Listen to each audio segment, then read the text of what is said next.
et la vitesse. Voilà ce qui va rester. Maintenant, c'est quoi le ds? Le ds, faites très attention, c'est la surface, c'est la section du tube, puisqu'il s'agit de la moyenne, la température moyenne dans la section.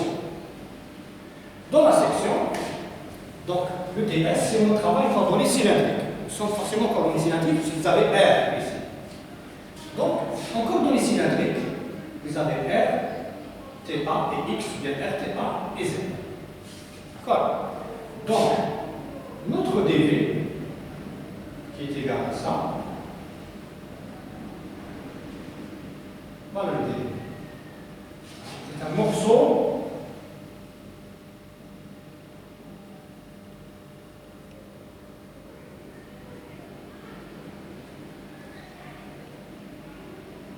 on prend deux petits cylindres situés entre R et R plus dr, ça veut dire que ceci, c'est dr. Et l'épaisseur comprise entre x et x plus dx, ça veut dire que l'épaisseur c'est dx ou bien dz. Et l'angle que vous prenez, c'est dθ. Cet angle-là, c'est dθ. Ah, n'oubliez pas que dans les volumes microscopiques, lorsqu'on est en coordonnées cartésiennes, c'est dx, dy, dz. Lorsqu'on est en coordonnées cylindriques, ça va être les différentiels de r, de θ et de x.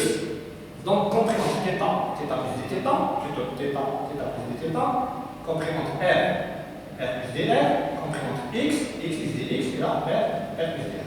Bon, donc le volume, il est là. Le volume, il paraît courbé. Eh bien, lorsque les épaisseurs sont très petites, on néglige la courbure. Rappelez-vous, quand vous avez une courbe comme ceci, une ligne curviligne, si vous prenez entre deux points très espacés, on ne peut pas tracer une droite entre les deux, c'est pas possible. Mais si vous prenez des points très très proches, eh bien, on néglige la courbure. C'est comme sur la surface de la Terre. Si vous faites par exemple 1 km sur la mer, vous allez supposer qu'elle est vraiment plane, alors qu'en vérité, elle courbe un petit peu. Donc, ça veut dire que le volume dV est égal au produit des trois côtés, comme si c'était un cube ou un parallélépipède. Donc, ça sera l'épaisseur dr, que multiplie l'épaisseur dx, que multiplie cette épaisseur, et bien cette épaisseur, c'est R dθ, mais pas dθ. Dθ, ce n'est pas une longueur. Donc R dθ. Donc voilà les éléments différentiels qui forment le volume. Donc, le ds, ça va être quoi? Ça va être soit dx dr, soit ça va être R dθ dr, soit R dθ dx. Eh bien, quand on cherche une perpendiculaire, c'est toujours les deux autres. Je cherche le ds perpendiculaire à quoi? Perpendiculaire au mouvement du fluide. Quand vous êtes dans un tuyau, le fluide circule comme ceci, la section c'est ça. Donc on prend un ds dans la section. Si on prend un ds dans la section, ce sera R dθ dr, pas dx. On est d'accord? Donc la surface c'est la section. Donc tout simplement, ça fait ceci. Donc le ds pour nous, c'est R dθ fois dr.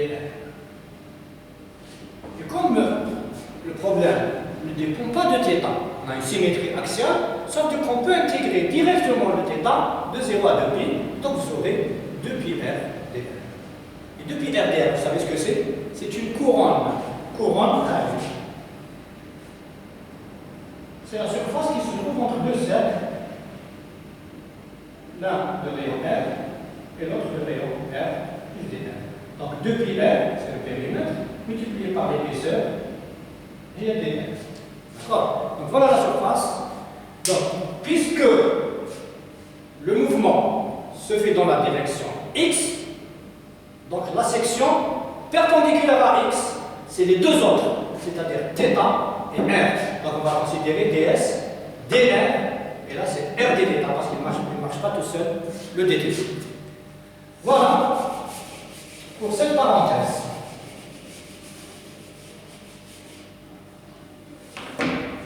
Et là, S, je n'ai même pas besoin d'intégrer. L'intégrale de ds, c'est S. Et S, c'est la surface du cercle, donc pi r carré. Pi r carré, vous voulez, 0, 2pi, ça fait dθ. Et r dr, fois R. Donc R dr dθ, c'est ce qu'on vient de dire. Donc ça va faire égal à, ça c'est l'intégrale de ds, qui est égal à S. Donc vous aurez 2pi, vous savez, R carré sur 2. Donc pi R carré, c'est bien la surface du cercle. D'accord? J'efface.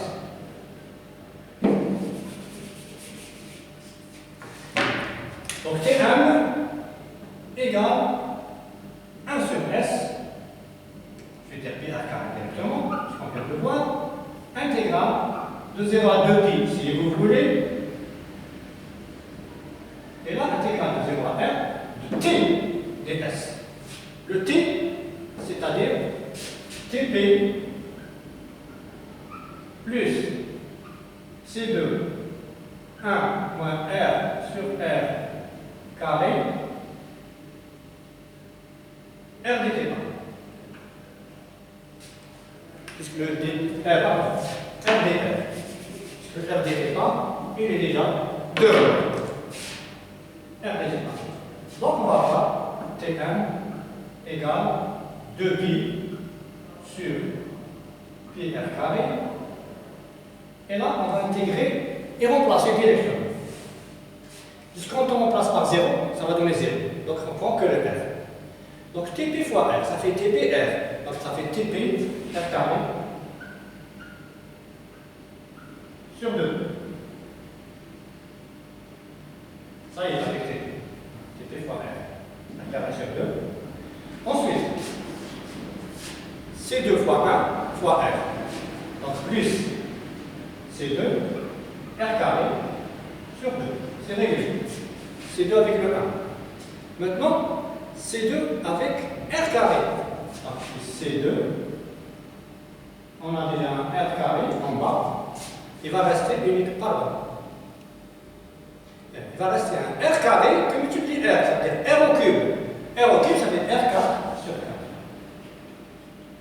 Voilà donc.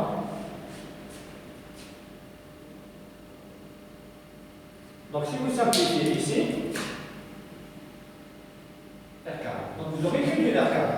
Donc le R carré avec le R carré, donc pi avec pi, ça s'en va. Le R carré, R carré, R carré, R carré. Qu'est-ce qui va rester? Il va rester T1 égale 2 fois, j'ai oublié le 2 aussi, il va s'en aller.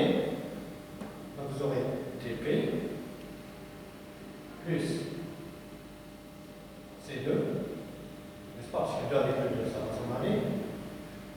Plus, ah pardon, il y a un moins ici. Moins c'est 2 fois. Moins 2 fois, donc c'est 2 sur 2. C'est bien ça. 2 avec le 2, ça fait un demi. C'est ça. Donc vous aurez égal à Tp plus C2 sur 2. Voilà la température moyenne.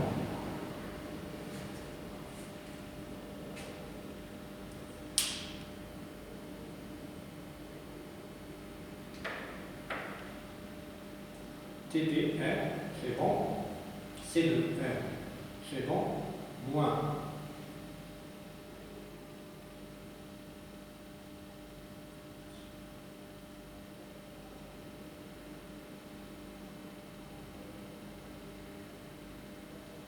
Bon, maintenant, je vous pose la question. Si la température moyenne est égale à la température de la paroi, plus C carré sur 2. Ça veut dire que le fluide est plus chaud que la paroi, ou l'inverse? Beaucoup d'étudiants vont me dire le fluide est plus chaud que la paroi, puisque Tp plus, température de paroi plus. Eh bien non, on ne sait pas si la constante C2 est positive ou négative. Si la constante C2 est positive, le fluide est plus chaud que la paroi. Si la constante C2 est négative, le fluide est plus froid que la paroi. Donc on a trouvé la valeur de Tm, c'est une constante. Maintenant, il va falloir dériver la température et remplacer par R. Donc je garde la température ici. dt sur dr, en R égale R, ça va être, donc constante, il n'y a pas de problème, moins. Donc C2, R sur R carré, donc R égale R. Donc ça va faire moins 2 C2 sur R. Donc H va être égal à moins lambda,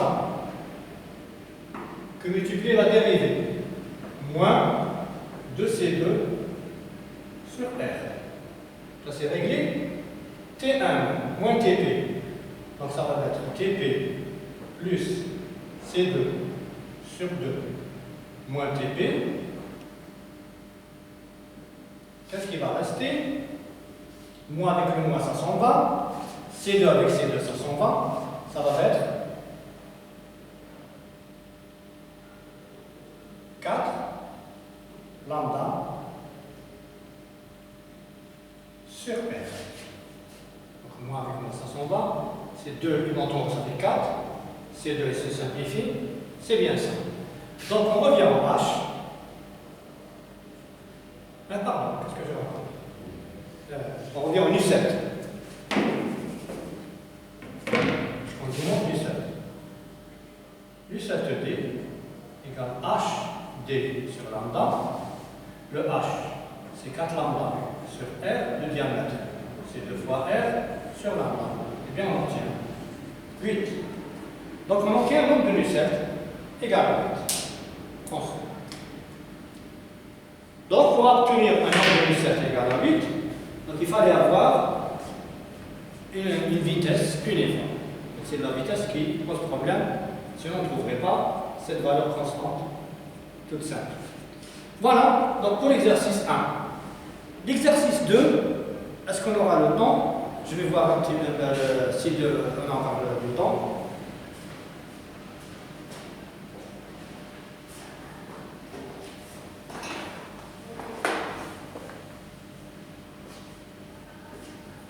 Bon, je vais essayer de poser le problème, parce que je doute qu'on a beaucoup de temps pour faire cet exercice.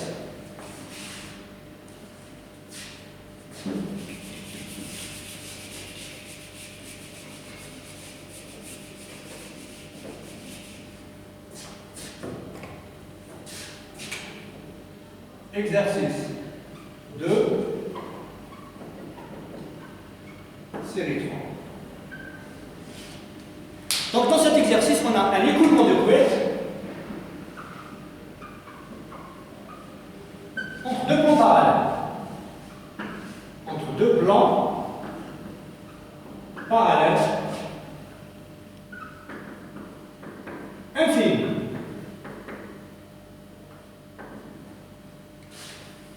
Donc deux plans parallèles, c'est comme si c'était deux feuilles, mais très très grandes, comme ceci, qui sont espacées par une petite distance. Donc on met un fluide à l'intérieur.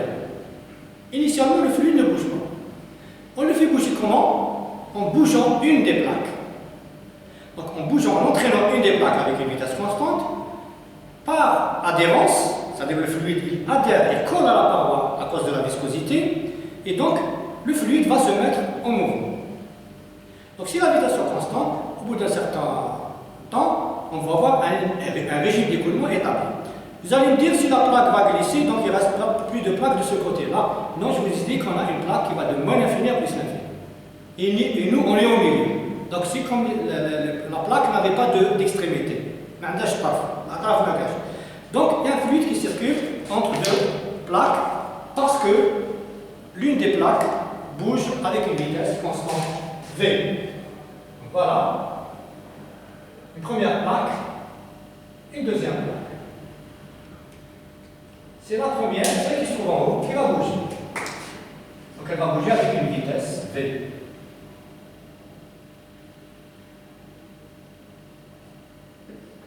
V. Constante. Bon, j'enlève le vecteur. Donc ici c'est l'axe des X.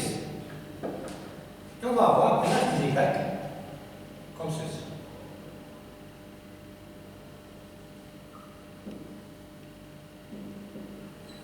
Donc, en vérité, l'origine n'est pas là.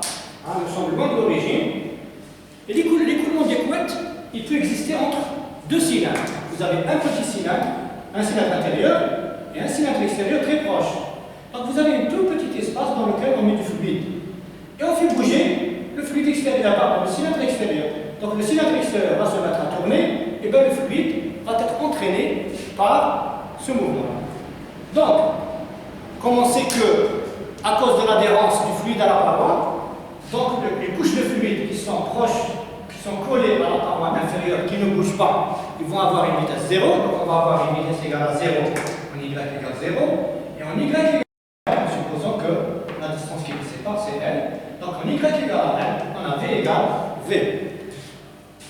Donc je vais dire le problème rapidement. Donc considérons l'écoulement de couette entre deux plans parallèles d'un fluide incompressible. Donc ce fluide incompressible, ça veut dire ρ constant.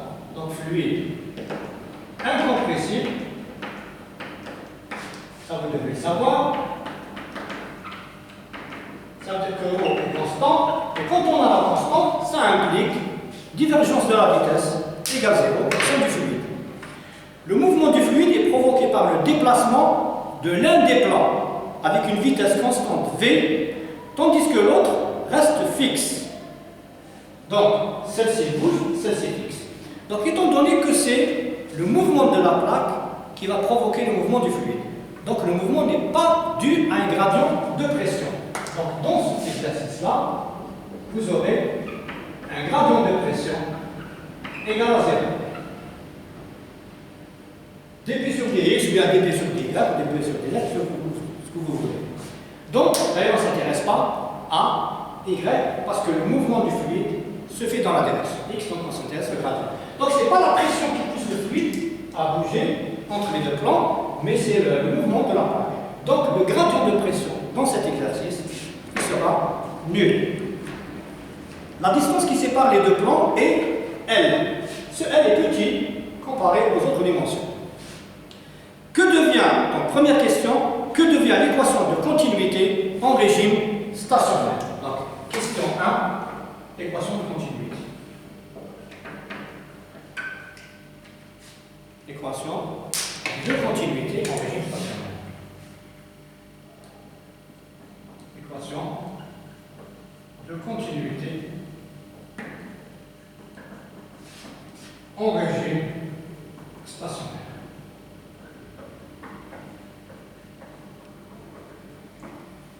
Eh bien, l'équation de continuité, c'est quoi? C'est l'équation de conservation de la masse que nous avons donc établie dans le chapitre 2. On n'a pas fait en présentiel, mais elle figure sur le document que je vous ai fourni.